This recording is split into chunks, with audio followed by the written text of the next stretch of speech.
नमस्कार दोस्तों। क्या आपने कभी सोचा है कि इंसान कैसे बना, या फिर ये जानवर, पक्षी और पेड़ पौधे कैसे आए?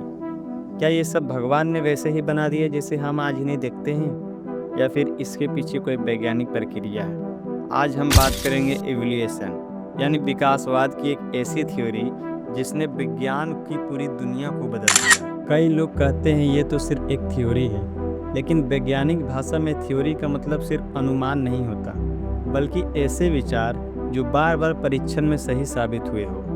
जैसे ग्रेविटी की थ्योरी, थ्योरी ऑफ रिलेटिव, ये सब वैज्ञानिक थ्योरी है। चार्ल्स डार्विन ने 1859 में अपनी किताब on the origin of species में बताया कि जीव प्राकृतिक चयन के जरिए धीरे धीरे बदलते हैं। मतलब जो जीव अपने वातावरण में सबसे ज़्यादा अनुकूल होते हैं वही जिंदा रहते हैं और आगे अपनी संतानों को जन्म देते हैं। जैसे लंबे गले वाले जिराफ जो ऊंचे पेड़ों पत्तों से खाते पीते हैं, वो ज़्यादा समय तक जिंदा रहते हैं और उनके बच्चे भी लंबे गले वाले होते हैं। डायनासोर आज नहीं है, लेकिन उनके हड्डियां के अवशेष बताते हैं कि वो कभी धरती पर थे।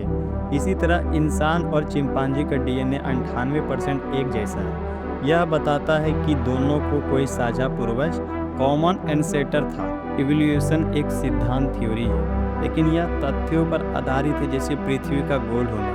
हम उसे थ्योरी कह सकते हैं, लेकिन वह एक वैज्ञानिक सत्य है।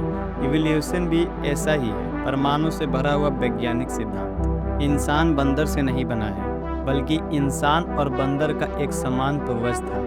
इवोल्यूशन का मतलब अचानक बदलाव नहीं होता है, बल्कि ये धीरे धीरे हजारों लाखों साल में होता है। तो दोस्तों, विकासवाद कोई काल्पनिक बात नहीं है, बल्कि यह विज्ञान की सबसे मजबूत अवधारणाओं में से एक है। यह हमें बताती है कि हम कौन हैं, कहाँ से आए हैं और जीवन की विविधता कैसे बनी। क्या चार्ल्स डार्विन गलत थे? अगर गलत थे तो आप इस कमेंट बॉक्स में अपना सुझाव दे सकते हैं।